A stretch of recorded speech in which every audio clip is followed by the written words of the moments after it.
Então vamos dar início, né? Vamos fechar os nossos olhos, buscar a comunhão com a espiritualidade maior, para que possamos nessa manhã tirar o melhor proveito possível, né? Do nosso estudo, da nossa reflexão. Deus, nosso Pai, Jesus, nosso mestre, amigo, companheiro de todas as horas, aqui estamos reunidos, Senhor, mais uma vez, buscando conhecer mais da sua mensagem, buscando cada vez mais sensibilizar os nossos corações, buscando cada vez mais, Senhor, nos aproximarmos de Ti. Agradecemos pela oportunidade, rogamos a vós que o vosso amor, que a vossa misericórdia possa se estender, Senhor, sobre o nosso planeta nesse momento que vivemos, possa intuir e orientar todos os profissionais que se encontram na frente de trabalho, nos hospitais, no combate a essa pandemia, Senhor. Fique conosco, não só hoje, mas agora e sempre. Que assim possa ser.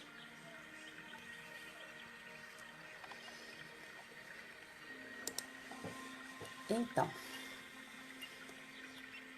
hoje nós vamos conversar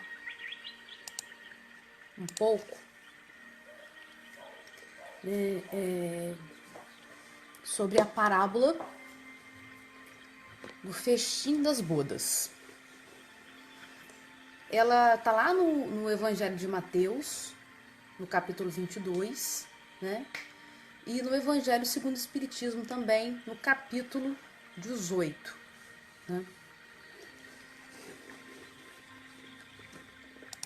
E assim começa a parábola. Falando ainda por parábolas, disse-lhes Jesus: o reino dos céus se assemelha a um rei que, querendo festejar as bodas de seu filho, despachou seus servos a chamar para as bodas os que tinham sido convidados. Estes, porém, recusaram-se a ir. O rei despachou outros servos com ordem de dizer da sua parte aos convidados: preparei o meu jantar, mandei matar os meus bois e todos os meus cevados. Tudo está pronto, vinde às bodas. Eles, porém, sem se incomodarem com isso, lá se foram. Um para sua casa de campo, outros para o seu negócio. Os outros pegaram os servos e os mataram. Depois de lhes haverem feito muitos ultrajes.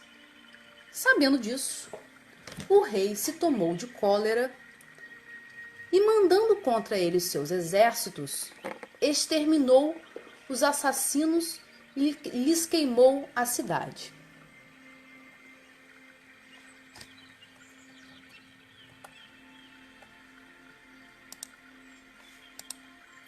Então disse aos servos: o festim das bodas está inteiramente preparado, mas os que para elas foram chamados e não eram dignos dele. E depois as encruzilhadas, e chamai para as bodas todos quantos encontrardes. Os servos, então, saíram pelas ruas e trouxeram todos que iam encontrando, bons e maus.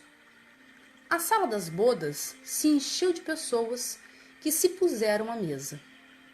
Entrou em seguida o rei para ver os que estavam à mesa E dando com um homem que não vestia túnica nupcial, disse-lhe: Meu amigo,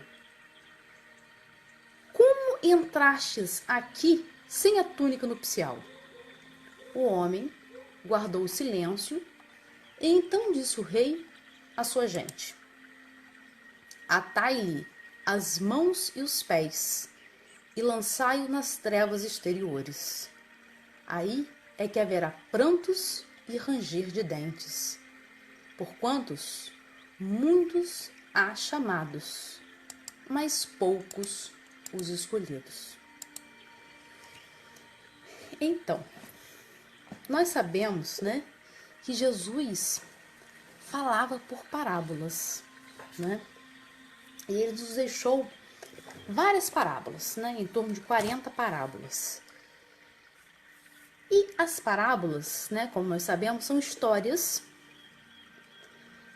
que do cotidiano, Jesus utilizava, né, histórias do cotidiano das pessoas, da realidade das pessoas, do dia a dia das pessoas, para que ele pudesse passar a sua mensagem. Então ele utilizava dessa linguagem figurada, né, fazendo uma comparação da sua mensagem transcendental, né, de um mundo espiritual, para a realidade daquelas pessoas com as quais ele convivia. Porque nós sabemos que as pessoas que estavam ao seu entorno eram pessoas de hábitos simples. E Jesus, como governador espiritual da terra, né, como guia e modelo de todos nós, ele, como mestre, né, que era e que é, ele deveria utilizar-se, né, de uma forma, de uma linguagem, de um linguajar, onde as pessoas pudessem aproveitar o máximo dos seus ensinamentos. Porque não adianta nada, né, ele utilizar de um linguajar, não adiantaria, né, ele utilizar de um linguajar totalmente rebuscado e não proporcionar que a sua mensagem chegasse até os corações das pessoas, pudesse tocar os corações das pessoas. Então ele utilizava dessa linguagem comum das pessoas, né, para que ele pudesse entender, mesmo todas as limitações, porque a compreensão, né, não foi profunda, não foi, na realidade, o que o Cristo queria ensinar naquele momento, até porque as pessoas não tinham ainda condições de compreender. As pessoas ainda não tinham maturidade suficiente para compreender, né? Nem conhecimento, nem desenvolvimento intelectual e moral suficiente para compreender a mensagem do Cristo, né? E ele, então, né, utilizava desse linguajar para trazer essas informações.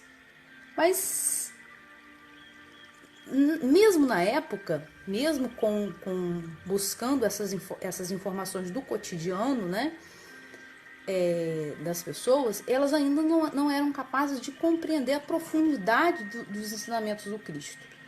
Mas o Cristo prometeu que mais tarde o Pai, né, que Deus enviaria um Consolador, né, que traria toda essa verdade, todos esses ensinamentos, né, à tona, faria com que esses ensinamentos pudessem ser recordados, pudessem ser relembrados, pudessem ser melhor explicados, né? E esse Consolador nós sabemos que é o Espiritismo.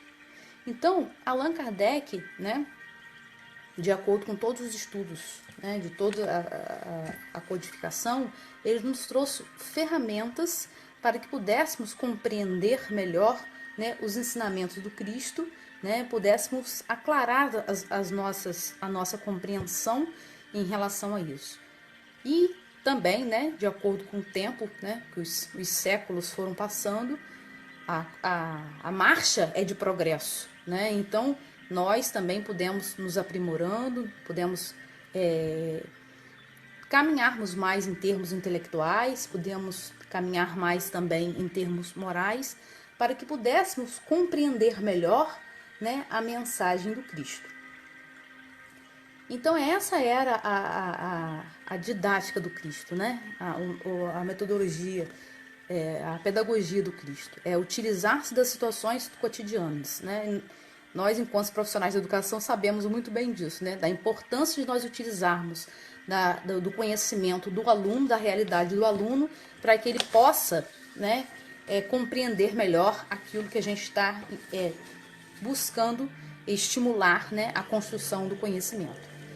Então, no livro Consolador, nós temos uma questão que é a seguinte: poder-se-á reconhecer nas parábolas de Jesus a expressão fenomênica das palavras, a eterna vibração dos seus sentimentos nos ensinos? Aí Emmanuel responde o seguinte: as parábolas do Evangelho são como sementes divinas, que desabrochariam mais tarde em árvore de misericórdia e de sabedoria para a humanidade. Então, as parábolas, enquanto sementes, né? E vamos imaginar uma semente. A semente, antes que ela receba, né, a umidade do solo, antes que ela receba água, antes que ela receba luz, né, calor do sol, ela tá ali, né, pura e simplesmente. E as parábolas, quando elas vieram revestidas, né, dessa linguagem figurada, elas atravessaram os séculos, né, os milênios, de forma intocada, porque as pessoas não compreendiam a profundidade que elas tinham, então não tiveram como deturpar. Então, elas, à medida que nós recebemos o esclarecimento, né, da doutrina, e à medida que nós tivemos a oportunidade de ampliar os nossos conhecimentos, aí sim a gente aquilo que realmente elas têm para nos passar.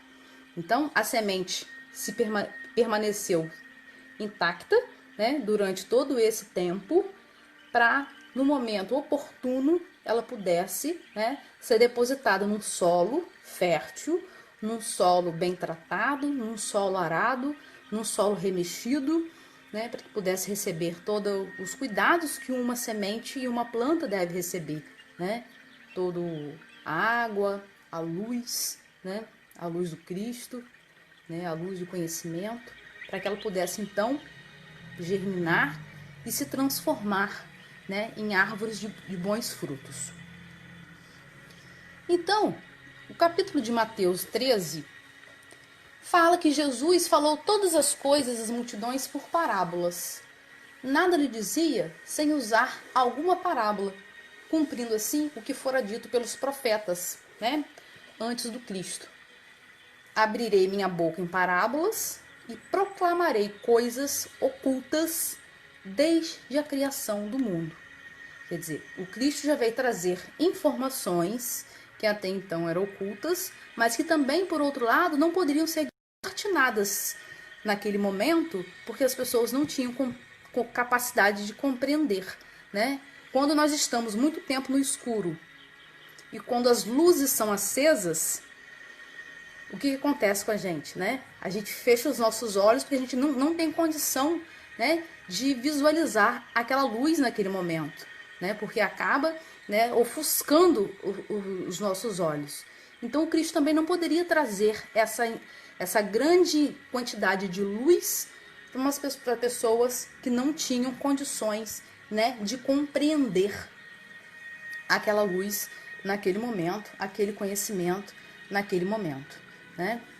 Então, antes do Cristo, nós sabemos que nós tivemos, já que nós estamos falando de semente, que nós tivemos outros tantos, né, que filósofos, profetas, que já vinham preparando, né, o solo, preparando os corações para que pudesse receber essas sementes divinas, para que pudesse receber a palavra do Cristo, né?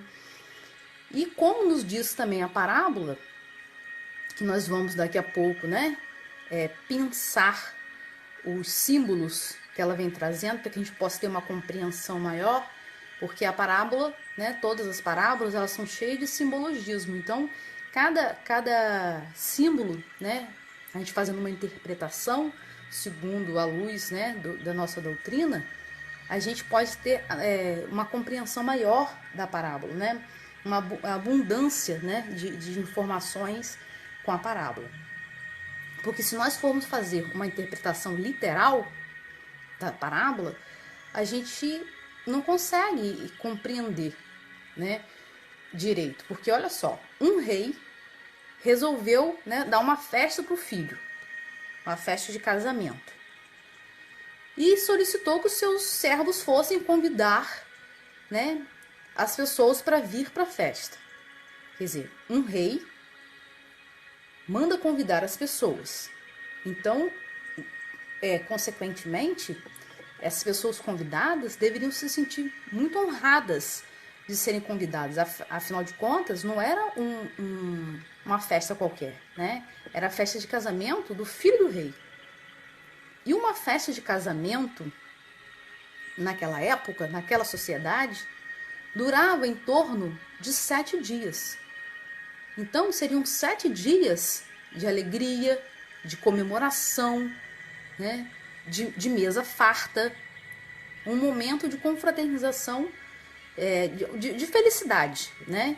Então, como que eu sou convidada para uma festa que durava 7 dias, com toda a fartura, né? Com toda a alegria, com toda a pompa de um rei, né? E eu simplesmente ignorar, né? Simplesmente não aceitar o convite.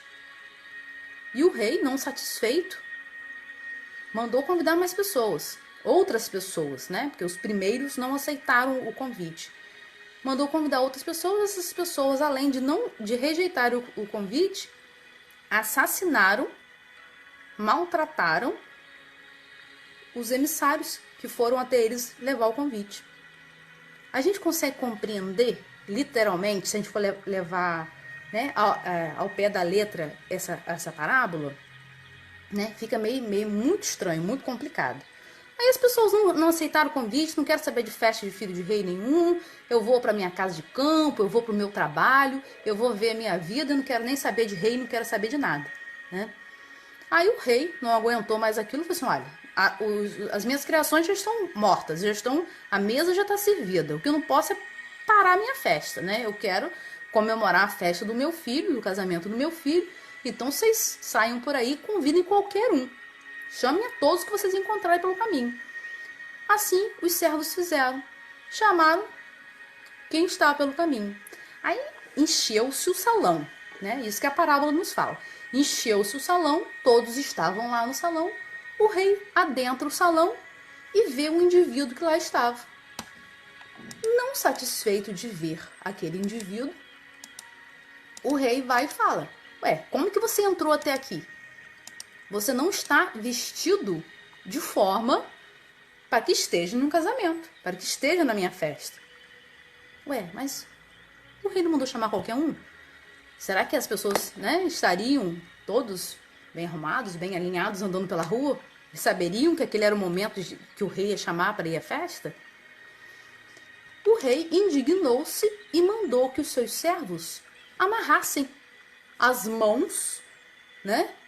E jogasse aquele indivíduo lá fora, nas trevas, na escuridão, porque lá haveria prantos e ranger de dentes, porque muitos foram chamados, mas poucos escolhidos.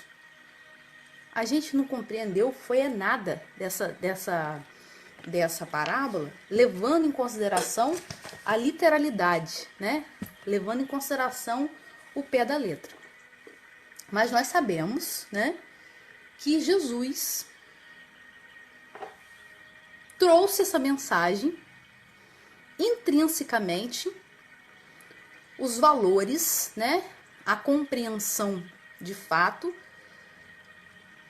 a gente pode ter agora à medida que a gente faz um paralelo dos ensinamentos, né, trazidos pelos espíritos, compilados por Kardec, né, juntando com a palavra do Cristo, porque ele não veio para destruir a lei, e o Espiritismo também não veio, né? Veio para dar uma interpretação extensiva, né, dos conhecimentos do Cristo. Então, como Jesus falava para espíritos imortais, a sua mensagem também é uma mensagem atemporal, né?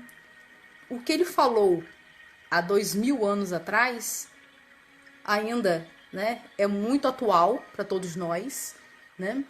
Então, para que a gente possa compreender essa parábola cheia de simbolismo, cheia de simbologia, nós precisamos, né, pensar, né, vários tópicos dentro dela, né, para a gente poder ter uma compreensão muito melhor, né? Jesus compara o reino de Deus com o casamento, né? Qual o sentido de tudo isso? Por que essa comparação com o casamento, né? Por que tanta resistência desses convidados de comparecerem a essa festa? Que nós já sabemos que era uma festa que durava, né, uma semana, que durava 7 dias. O rei convida essas pessoas especiais, essas primeiras pessoas que se negam a ir ao convite. Por que elas se negaram a ir à festa? Né? Porque esses outros convidados que vieram a posteriori mataram, ultrajaram, né, os servos que levaram o convite, né? Depois ele estende o convite para todos, e esses todos que comparecem, nem todos estão preparados com a roupa, com a vestimenta, contento. Que trajes são esses que esse indivíduo deveria estar lá trajando, né? E por que esse rei expulsa esse indivíduo da festa? Se ele estava precisando de gente para comparecer à festa dele, e depois se dá o luxo de tirar pessoas e mandar pessoas para fora da festa, né? Então, nós precisamos, né, fazer uma compreensão melhor, nós precisamos pensar, né, esse simbologismo que tem aí, né, e nós vamos fazer isso agora, né? Então, nós vamos buscar informações lá no livro O Espírito de Verdade, né, dando início, pensando, né, o início da parábola, quando fala reino de Deus. Tá, o que é o reino de Deus? Lá no livro O Espírito de Verdade, nós temos o seguinte conceito para reino de Deus.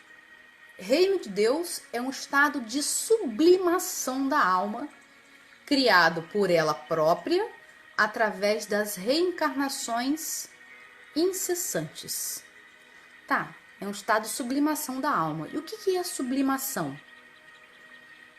Sublimação, ela vem do latim, que significa sublime, que significa elevado.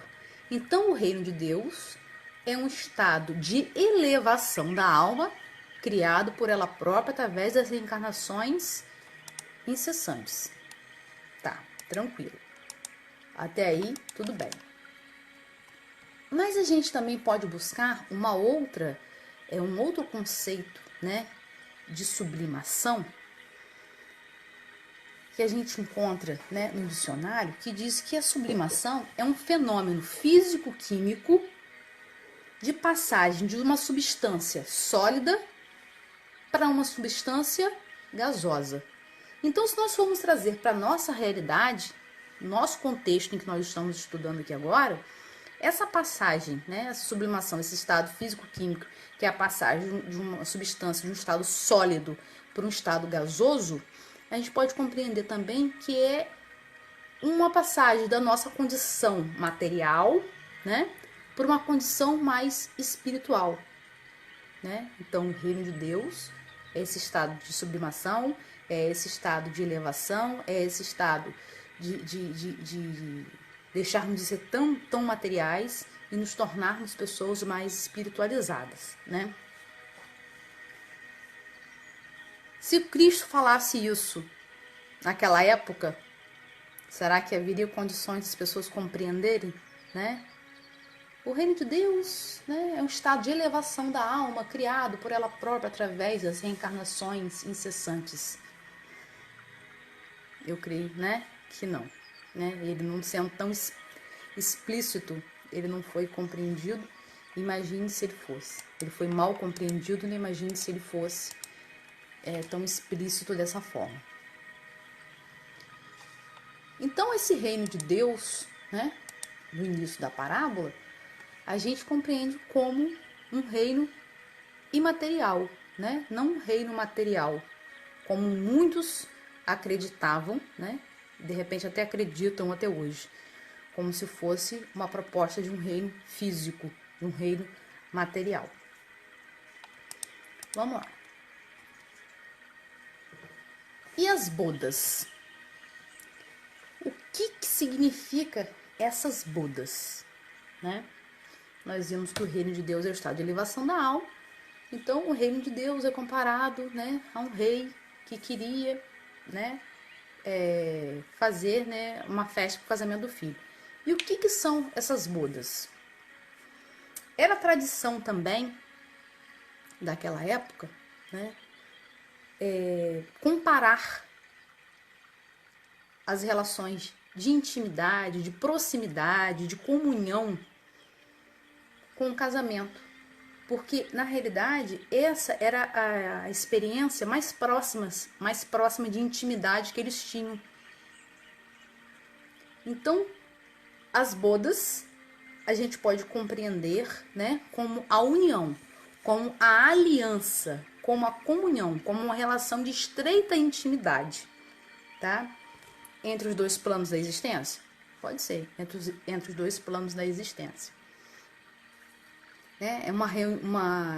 As bodas seriam, então, essa união harmônica, essa união de afeto, essa união de proximidade, né? Que essa era a referência, né? Que seria mais próxima para as pessoas compreenderem, né? De união, de intimidade, de comunhão. Seria a relação de casamento, a relação de bodas. E o rei? Quem é esse rei? Quem Jesus estava atribuindo, né, essa como rei nessa história? O rei seria Deus, né? O príncipe, né? Se é filho do rei, é o que? É príncipe, né? Consequentemente, o filho do rei, o príncipe, o noivo, seria o próprio Cristo, né? E a noiva? Porque um noivo não vai casar sozinho, né? Tem que ter alguém para que ele possa casar. Então a gente pode compreender também a noiva, né, como cada um de nós, enquanto individualidade, né, e a humanidade de modo geral. A gente fazendo essa interpretação, a gente já consegue visualizando melhor a parábola, né? O reino de Deus é um estado de elevação da alma. O rei é Deus, o filho que vai casar, que vai ter essa relação de união, essa relação de intimidade, né? Essa relação de proximidade, é o Cristo, né? A noiva é cada um de nós e todos nós ao mesmo tempo, né?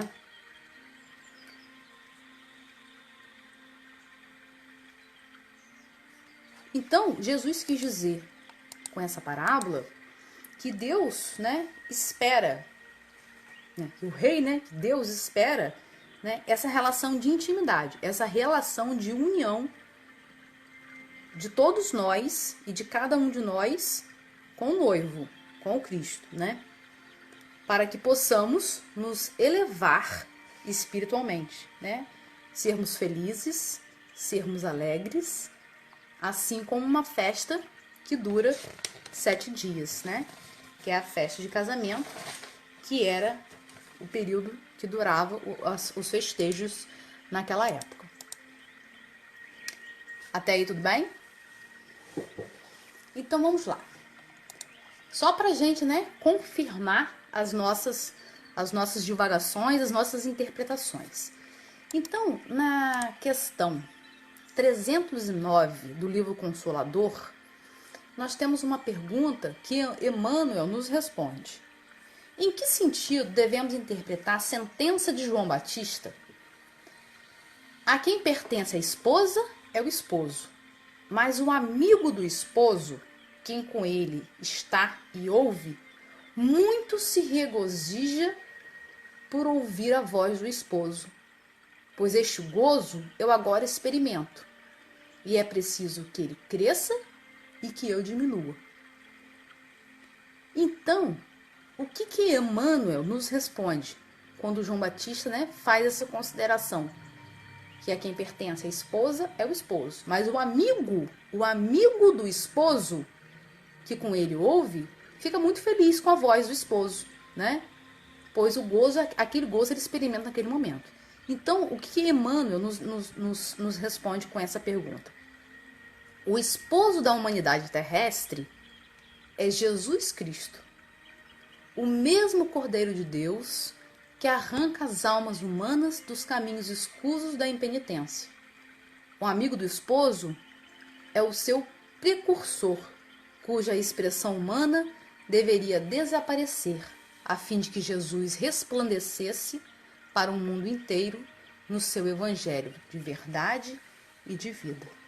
Então nós vimos aí que Jesus, só para confirmar aquilo que a gente disse anteriormente, é o esposo, É o esposo da humanidade.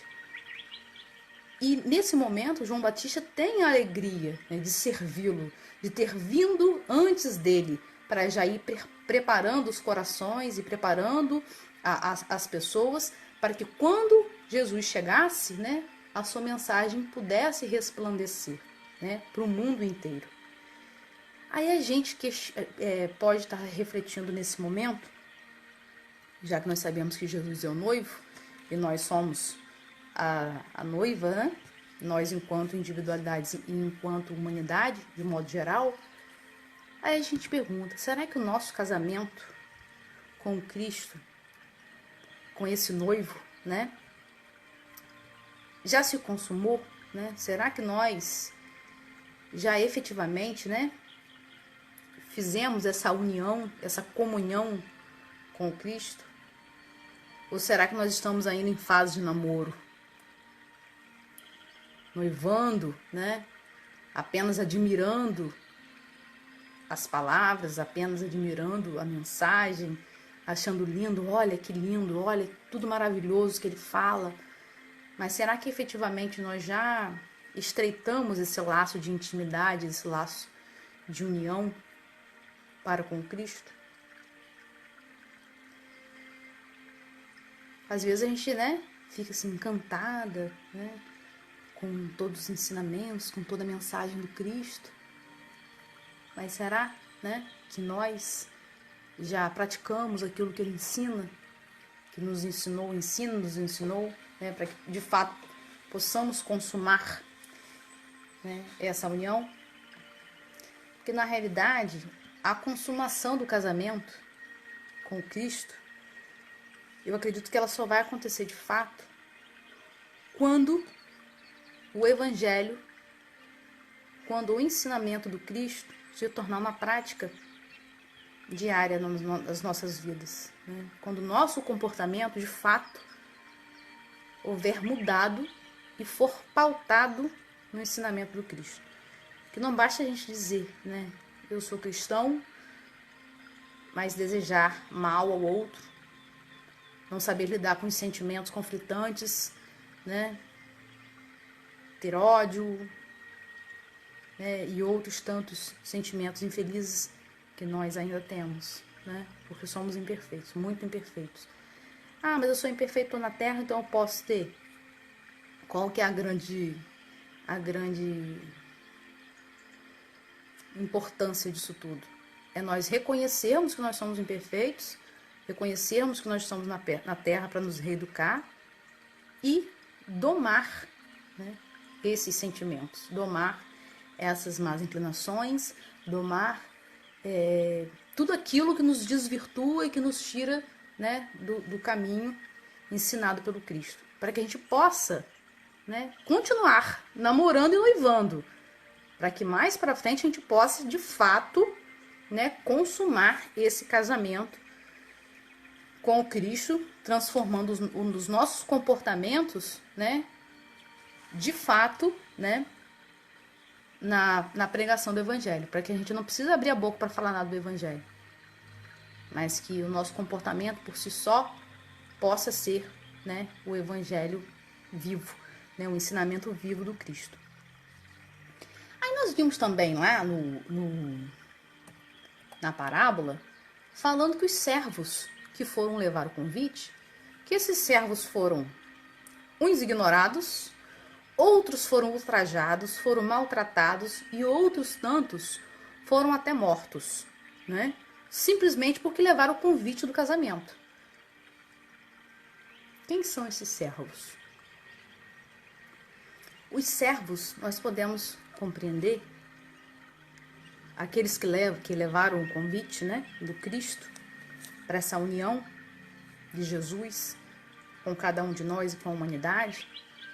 Nós podemos entendê-los como os profetas, que antes do Cristo já vinha trazendo mensagens do Cristo, né, para trabalhar esses corações, preparar esse solo para a semente do Cristo chegar e encontrar um solo bem arado, bem remexido, bem fofinho, para que essa semente pudesse, né, receber todos os nutrientes, pudesse se transformar, né, germinar e se transformar em árvore e, consequentemente, em frutos. E nós podemos também compreender como os filósofos, né, que sabemos que Sócrates, Platão foram precursores, né, do espiritismo, e como eles também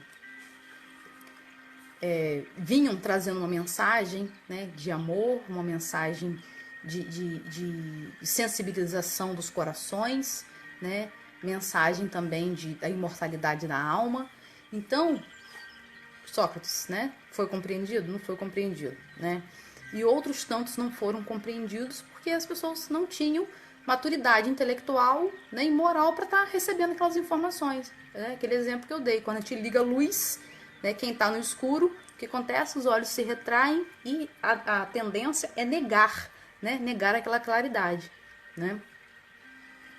Então, no livro O Consolador, também na questão 277, traz o seguinte: os espíritos elevados, como os profetas antigos, devem ser considerados como anjos ou espíritos eleitos? Aí qual é a resposta que Emmanuel nos traz? Eles são missionários, junto à esfera de atividades propriamente material. Os profetas antigos eram também chamados a iluminação sementeira. Então a gente viu que, só para confirmar o que a gente está falando também, né, que esses profetas eram missionários do Senhor, eram missionários de Deus, enviados, né, do Cristo enquanto governador espiritual da Terra, né, para estar chamando, né, essas pessoas para uma realidade diferente, né, para uma sensibilização maior dos corações, né.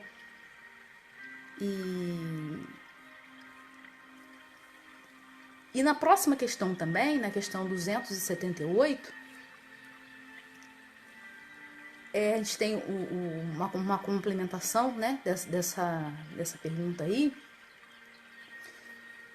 que nos esclarece, né, e que nos traz que esses profetas, eles vieram, na realidade, né, sensibilizar os homens para o advento da lei do amor, né, que viriam mais tarde com a personificação do Cristo. Né? Quem são os convidados? Os primeiros convidados, que simplesmente não aceitaram o convite. Né?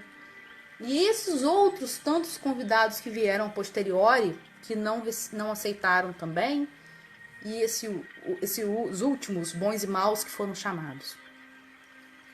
Os primeiros convidados, a gente pode compreender como o povo hebreu. Por que o povo hebreu sendo os primeiros convidados? Porque eles já tinham, né, conhecimento da existência de um Deus único. Né? Os profetas já vinham há séculos, né, trazendo mensagem, trazendo instrução, né, das formas de proceder. Então eles seriam os primeiros convidados porque eles já tinham mais condições de compreender. de receber, né, o convite. Mas simplesmente eles ignoraram. Quem são esses outros convidados, né? Todos os povos. Aí quando fala lá, convidar bons ou maus, ou seja, aqueles que acreditavam em um Deus único, ou aqueles que acreditavam em vários deuses, ou aqueles que não acreditavam em ninguém. Que fossem todos convidados então, porque o que não poderia acontecer é da festa, é da união, da tentativa de união, né, do Cristo e com cada um de nós, se esgotasse, porque era chegado o momento, né, do convite para que essa união acontecesse, né. Então, os convidados que se escusaram do convite, né, que uns foram para sua casa de campo, outros foram para o seu trabalho, né, eles estavam preocupados com o quê? Com os seus interesses imediatos, né, com o imediatismo da vida.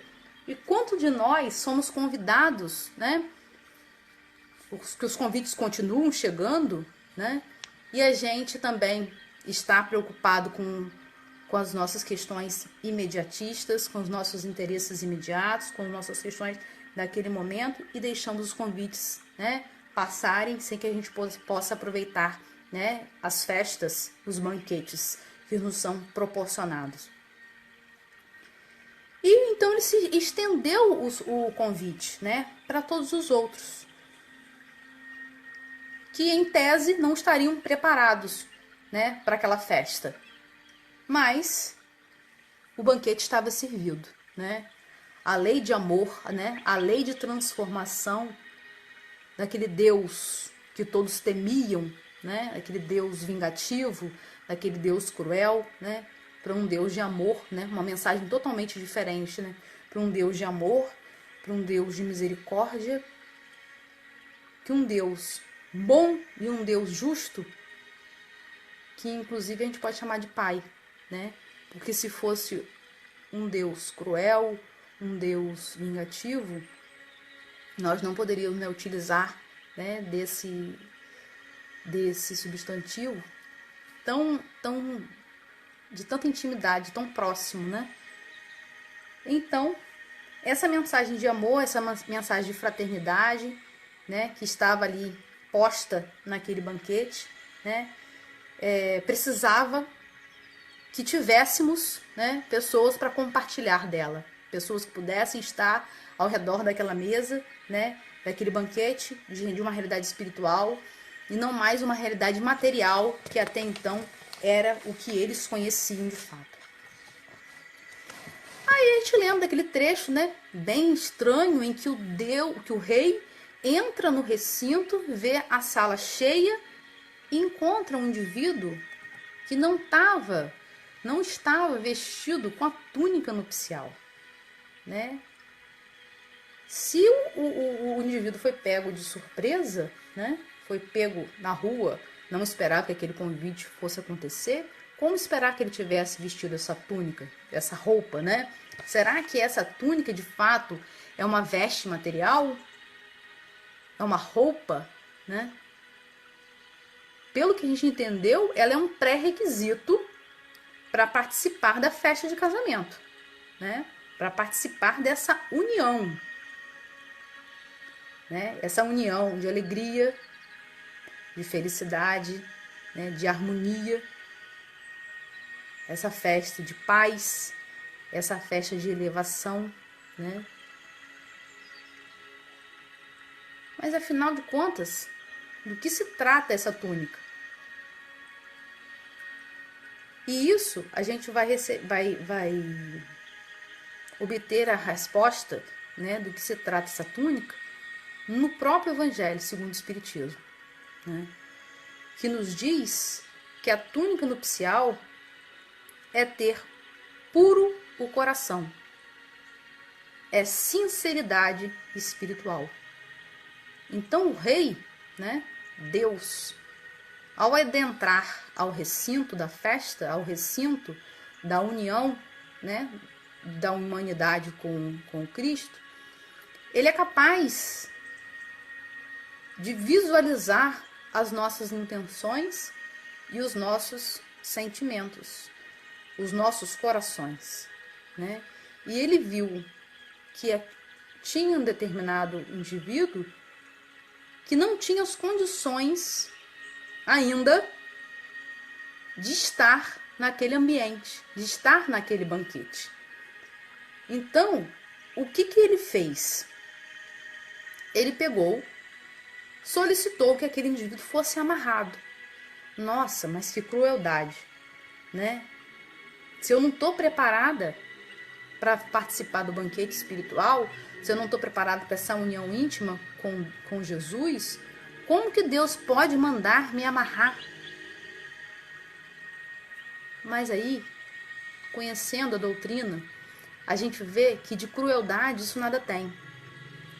Porque quando nós estamos amarrados, né, fazendo uma interpretação aqui da parábola, nós perdemos um pouco da nossa liberdade, né? A gente se vê imobilizado, a gente se vê desativado. E em determinados momentos das nossas existências, é altamente misericordioso e justo que a gente seja desativado, que a gente seja imobilizado. Por quê? Para evitar que a gente reincida em equívocos, para evitar que a gente continue nos endividando diante da lei do Cristo, diante da realidade espiritual. Então, quando o rei solicita que o indivíduo seja amarrado, ele está simplesmente dando uma oportunidade, né, sendo justo e misericordioso, para que aquele indivíduo não permaneça se equivocando. Neutraliza, né, desativa, imobiliza ele. Chega, você está fazendo muita bobagem. Vamos dar um tempo, né? E além de amarrar, o rei mandou que o indivíduo fosse jogado às trevas exteriores. Mas aí a gente faz uma análise. Se o indivíduo foi jogado às trevas exteriores, porque lá nessas trevas exteriores tinha prantos, né? Tinha dor, tinha sofrimento e ranger de dentes. E olha só, para estar rangendo os dentes é porque o sofrimento é muito grande. É porque ele precisa estar em contato com essa situação difícil para ter algum aprendizado. Então, se ele foi lançado às trevas exteriores, consequentemente o interior dele não estava muito legal. Consequentemente, o interior também estava em trevas, né? Então, essas trevas exteriores foram necessárias para que pudesse haver um burilamento, um melhoramento desse indivíduo, né? É uma oportunidade de se reeducar, essas trevas exteriores. Então, quando a gente lembra que é uma oportunidade de reeducação, a gente pode fazer um link com o quê? Com uma encarnação nova, né? Esse indivíduo foi neutralizado e foi enviado para uma nova encarnação, uma oportunidade de se reeducar, né? Porque ele já tinha feito muita bobagem, ele foi neutralizado, chega, para aí, vamos fazer um planejamento novo? Fazemos.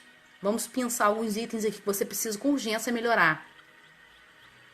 E nesse caso, aparentemente, né, nem condição de escolha ele teve, né? Foi uma encarnação compulsória. E foi jogado a essas trevas, né, onde haveria prantos e ranger de dentes, né? Foi oportunizado, né, a ele a reencarnação, né? Esses prantos e ranger de dentes, consequentemente, seriam as provas, né, com as quais ele deveria passar para que ele pudesse se reeducar e, consequentemente, evoluir. Então, quando eu disse que as vestes, o próprio Evangelho vem nos trazendo como a resposta do que se trata, está lá no item 2, do capítulo 18, que diz o seguinte: no entanto, não basta ninguém ser convidado. Não basta dizer-se cristão. Ah, eu me digo que eu sou cristã. Então eu já tenho meu casamento, a minha união íntima com Cristo, né? Só simplesmente pelo fato que eu disse que eu sou cristã. Mas em contrapartida, os meus sentimentos estão lá, ó, em ebulição, os meus sentimentos negativos, né? E eu não faço nada para que eles mudem. Aí que eu dou vazão para eles. É isso mesmo, aí eu dou vazão para todos os sentimentos ruins. Não basta dizer-se cristão, nem sentar-se à mesa para tomar parte no banquete celestial. É preciso, antes de tudo, e sob condições expressa, estar revestido da túnica nupcial. Isto é, ter puro o coração e cumprir a lei segundo o Espírito.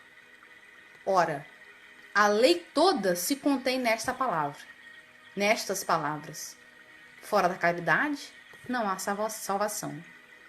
Entre todos, porém, que ouvem a palavra divina, quão poucos são os que guardam e aplicam proveitosamente?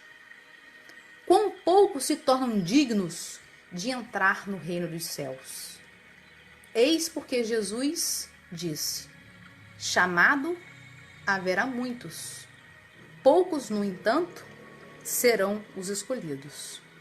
Então não basta nós conhecermos, né, todos os capítulos de todos os evangelhos, todos os versículos, saber falar de cor, né? Conhecer todas as questões do livro dos Espíritos, saber os números de cor também. Tal questão, esse número tal. Se isso não passar, se isso não proporcionar uma pureza de sentimentos, né? A limpeza dos nossos corações. Se nós não estivermos abertos, né, para abrir mão dos nossos vícios, das nossas paixões, né? Os convites são muitos, né? Mas os escolhidos serão aqueles, né, que estão dispostos a abandonar esses vícios, essas paixões, né, esses apegos materiais e que de fato, né, façam, né, a reforma íntima, né, tão necessária para cada um de nós. Então, feito essas considerações, né, pensado, né, esses simbologismos, né, da parábola, eu acho que a gente poderia, né, fazer uma leitura dela assim agora.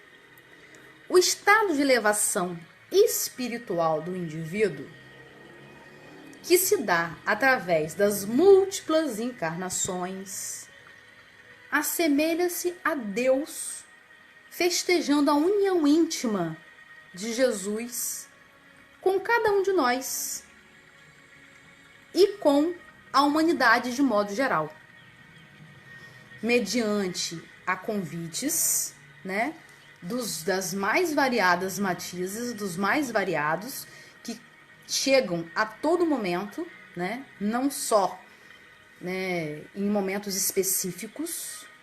Aí a gente pode trazer, né, para a nossa realidade dos dias que estamos vivendo, né, porque às vezes a gente recebe convites a nível individual, ao longo da nossa existência, né? Seja por questões íntimas de cada um de nós, né? Seja por problemas de saúde. Às vezes a gente recebe convites para que a gente possa purificar o nosso coração. Às vezes é uma depressão, às vezes é um problema de saúde com alguém na família, né? A gente recebe um convite para a gente purificar o nosso coração, para a gente tentar ser melhor, né? A gente tentar ser mais simples, tentar ser mais humilde, tentarmos ser pessoas, né, mais caridosas, mais empáticas. Mas aí a gente fala o quê? Vou para minha casa de campo, vou para o meu trabalho, né? Ou seja, vou ver os meus interesses imediatos, terrenos. Depois a gente vê isso, não estou com tempo para isso, né? E a gente não nos deixa sensibilizar com os convites que chegam. Mas às vezes a gente recebe convites a nível macro, né? Convite que não é apenas individual, para a Aline, né? Para o Washington, para a Jocineia, para a Edinaí. Às vezes a gente recebe um convite para a humanidade inteira. E a situação que nós vivemos hoje no nosso planeta, né, é um convite dessa proporção. É um convite macro, né, para que todos nós, diante, né, de tudo que a gente vê noticiado todo dia, né, diante da gente se sentir em risco o tempo todo, não saber como será o amanhã, né, para que a gente possa aproveitar essa oportunidade de trabalharmos os nossos sentimentos, de trabalharmos a pureza do nosso coração, de trabalharmos a simplicidade, a humildade. Porque com a situação que a gente está vivendo, né, da pandemia, não adianta eu ter dinheiro, não adianta eu ter cargo, não adianta eu ter profissão, que eu diga eu sou PhD em não sei o quê, nada disso vale. A gente tá, todo mundo, né, não vou dizer no mesmo barco, mas a gente está todo mundo no mesmo mar revolto, né? Uns em canoas, outros, né, em barcos maiores, outros em navios, mas todo mundo suscetível a tudo. Então é mais um convite sendo feito para que a gente possa rever, né, os nossos sentimentos, o nosso interior, né, desenvolver em nós, né, bons sentimentos, pureza de coração. Porque para participar dessa festa, né, dessa festa de bodas, dessa festa de união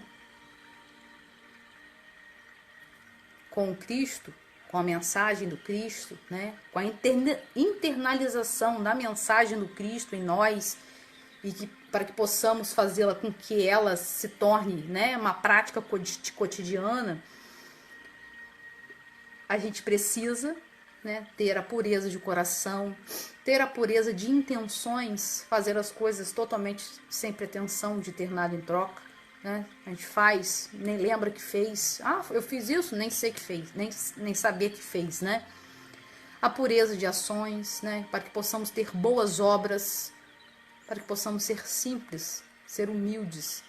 Esquecer essa história de fazer comparação de humildade com condição financeira. Humildade é um estado de alma, não tem nada a ver com questões materiais, né? Ah, fulano é muito humilde, né? Humilde no sentido de carência material, que não é esse o contexto, né, que a gente está fazendo aqui, essa colocação. Para que a gente possa ser mais empático também, mais solidário, né? E todos os outros, né, sentimentos positivos e valores positivos, né, que a gente conhece, né, que a gente possa de fato elevar os nossos sentimentos e nos purificar. A gente possa ter os nossos corações, né, a cada dia mais limpo, né, mais puro, né.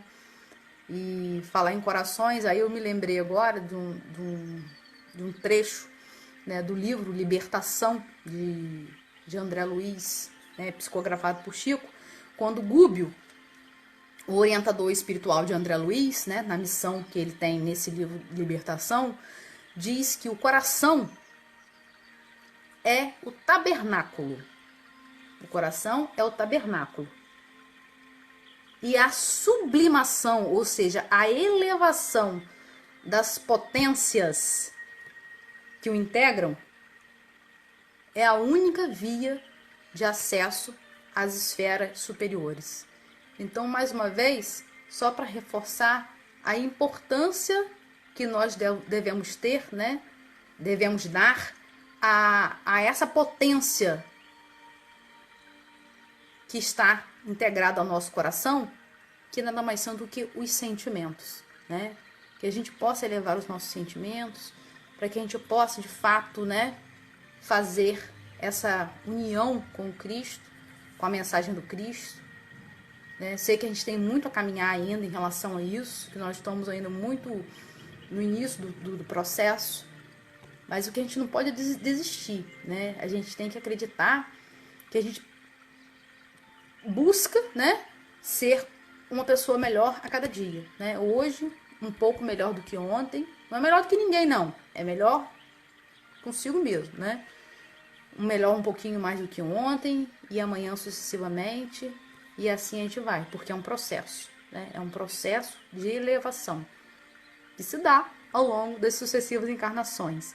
Então que a gente possa aproveitar ao máximo, né, a oportunidade que nós estamos tendo de nos reeducar, a oportunidade que nós tivemos, né, de ter as nossas mãos amarradas e termos sido jogados, né, nas trevas exteriores, para que a gente possa, né, aproveitar o máximo no nosso período na Terra, né?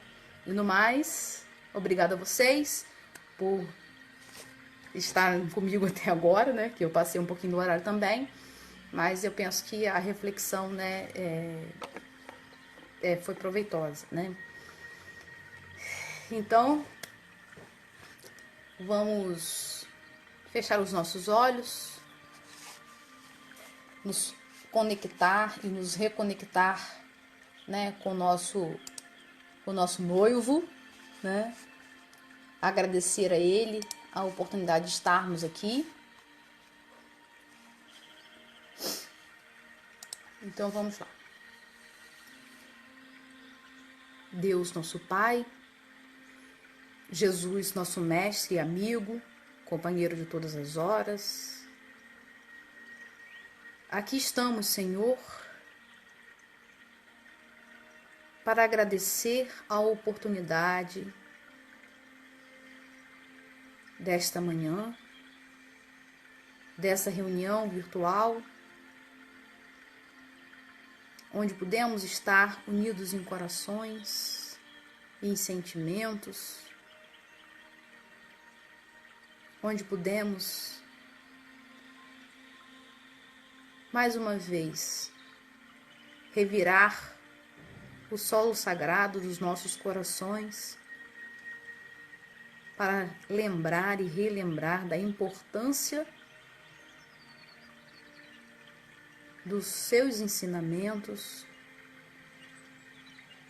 da importância que devemos dar àquilo que realmente importa, que são os nossos sentimentos, a elevação das emanações que temos para com o mundo, de entender o nosso coração como um solo sagrado e que dele parte os sentimentos e as emoções, e que, consequentemente, é determinante para as nossas ações e para o nosso porvir. Pedimos a vós mais uma vez que possa dissipar todo o mal, que possa plantar a sua semente de amor e de sabedoria e de misericórdia nos corações que se encontram tão endurecidos, tão raivosos, para que possa tirar essa nuvem escura que se encontra sobre o nosso planeta, sobre a nossa nação, para que possamos vibrar amor, Senhor,